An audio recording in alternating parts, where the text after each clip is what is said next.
Assalamualaikum warahmatullahi wabarakatuh. Saya Ridwan Putra Perdana dengan NPM 192010160.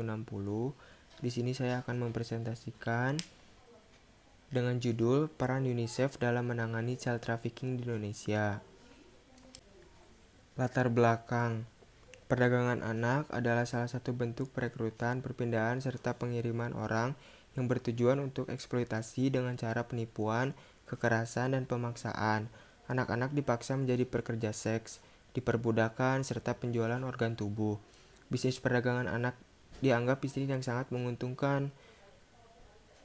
Masalah perdagangan anak atau child trafficking sampai saat ini belum bisa terselesaikan secara tepat, baik oleh pemerintah di setiap negara maupun oleh organisasi-organisasi internasional yang berwenang dalam menangani perdagangan manusia karena lemahnya penjagaan dan keamanan di daerah perbatasan, sehingga dengan mudah seseorang dapat melakukan transaksi perdagangan manusia. Selanjutnya ada peran pemerintah melalui UNICEF dalam upaya menangani child trafficking. Yang pertama, dibuatkannya undang-undang yang relevan untuk memberikan perlindungan kepada korban trafficking, yaitu Undang-Undang Nomor 37 Tahun 1997 tentang hubungan di luar negeri, di mana undang-undang ini dapat melindungi orang Indonesia yang tertrafik di luar negeri. Yang kedua, ada Undang-Undang Nomor 21 Tahun 2007 tentang pemberantasan tindak pidana perdagangan orang. Dan yang ketiga, ada Undang-Undang Nomor 23 Tahun 2002 tentang perlindungan anak, termasuk melarang perdagangan anak, di mana perlindungan terhadap anak itu sendiri terdapat tujuan dari perlindungan anak sendiri disebutkan dalam pasal 3 Undang-Undang Nomor 23 Tahun 2002 yang berisi perlindungan anak bertujuan untuk menjamin terpenuhnya hak anak agar dapat hidup, tumbuh, berkembang, dan berpartisipasi secara optimal sesuai dengan harkat dan martabat kemanusiaannya, serta mendapatkan perlindungan kekerasan dan diskriminasi demi terwujudnya anak Indonesia yang sejahtera, berkualitas, dan berakhlak mulia. Selanjutnya ada penghambat UNICEF dalam menangani child trafficking di Indonesia. Faktor internal yang berasal dari ruang lingkup antara lain, yang pertama pemerintah daerah. Pemerintah daerah masih kurang tegas dan masih banyak pemerintah daerah yang belum membuat undang-undang perlindungan anak, meskipun pemerintah pusat telah lama meratifikasi Konvensi Hak Anak.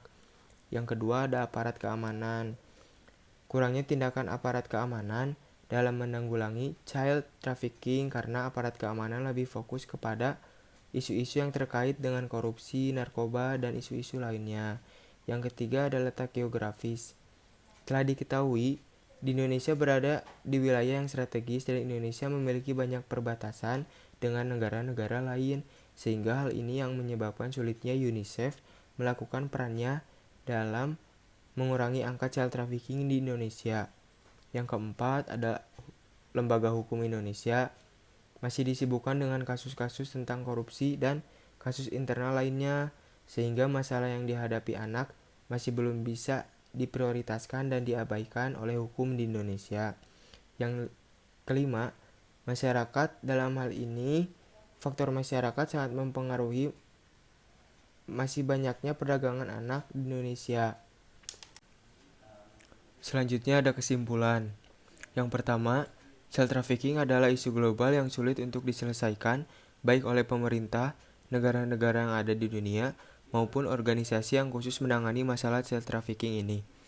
Yang kedua, ada child trafficking di Indonesia terjadi karena beberapa faktor, yaitu ada faktor kemiskinan, kurangnya pendidikan dan informasi, serta penegak hukum di Indonesia yang masih lemah. Yang ketiga, ada child trafficking di Indonesia tetap saja tinggi karena Indonesia masih dipengaruhi faktor eksternal yang berada di dalam ruang lingkup pemerintah daerah, aparat keamanan, letak geografis, lembaga hukum, dan masyarakat itu sendiri yang dipengaruhi oleh faktor kemiskinan, kurangnya informasi dan pendidikan, serta kurangnya kepedulian orang tua.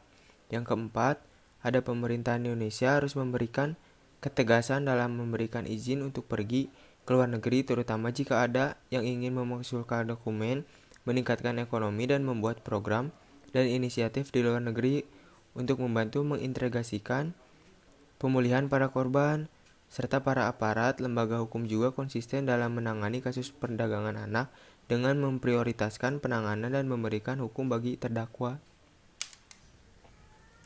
Terima kasih, sekian yang bisa saya sampaikan. Mohon maaf bila ada kekurangan. Assalamualaikum warahmatullahi wabarakatuh.